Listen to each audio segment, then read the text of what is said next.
Alors beaucoup d'entre nous ont entendu parler du professeur Louis Poffic, et d'ailleurs les Lyonnais ont honoré sa mémoire en donnant le nom d'une rue. C'est dans le domaine des greffes de la cornée que le professeur Poffic, titulaire de la chaire d'ophtalmologie entre 1957 et 1969, a fait école. Il faut savoir que c'est dans ce domaine de la cornée, cette merveilleuse calotte transparente, sphérique, à la physiologie très particulière, qui nous permet de saisir les merveilles du monde extérieur, que les premières transplantations de tissus et d'organes ont été faites avec succès.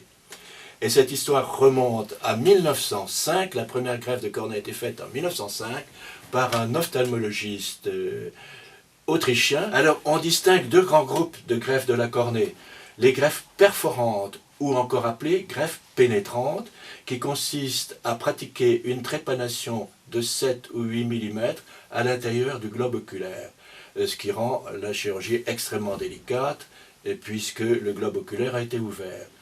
Et la deuxième grande catégorie de greffes de la cornée, ce sont des greffes lamellaires, qui consistent à pratiquer une dissection à l'intérieur de cette surface courbe cornéenne qui est très mince, qui ne mesure que 1 mm,2. Alors, c'est dans ce domaine des greffes lamellaires, qui sont donc une technique plus sécuritaire, et puisqu'on n'ouvre pas le globe oculaire, mais dans ces greffes lamellaires, le résultat optique était un petit peu moins bon, puisqu'on fait une lame de dissection à l'intérieur de la cornée et que ça entraîne des modifications légères de la transparence de la cornée et donc le résultat optique était un petit peu moins bon.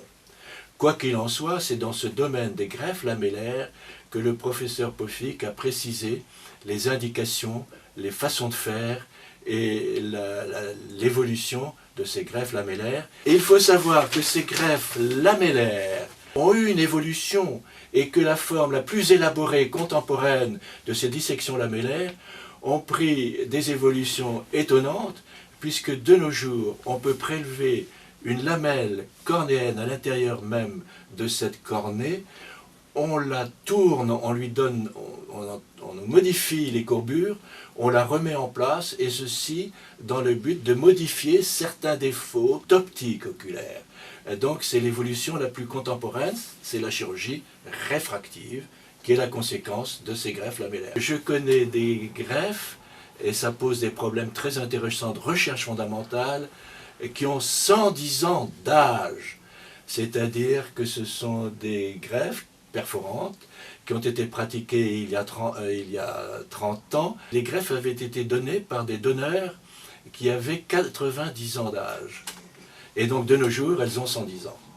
C'est quand même très intéressant pour la recherche fondamentale, surtout de nos jours, où on s'intéresse beaucoup à tous ces vieillissements de l'individu. Alors, l'école de Lyon a continué dans cette tradition du professeur Poffic et elle maintient sa position d'école aussi bien en Europe, à l'étranger qu'outre-mer.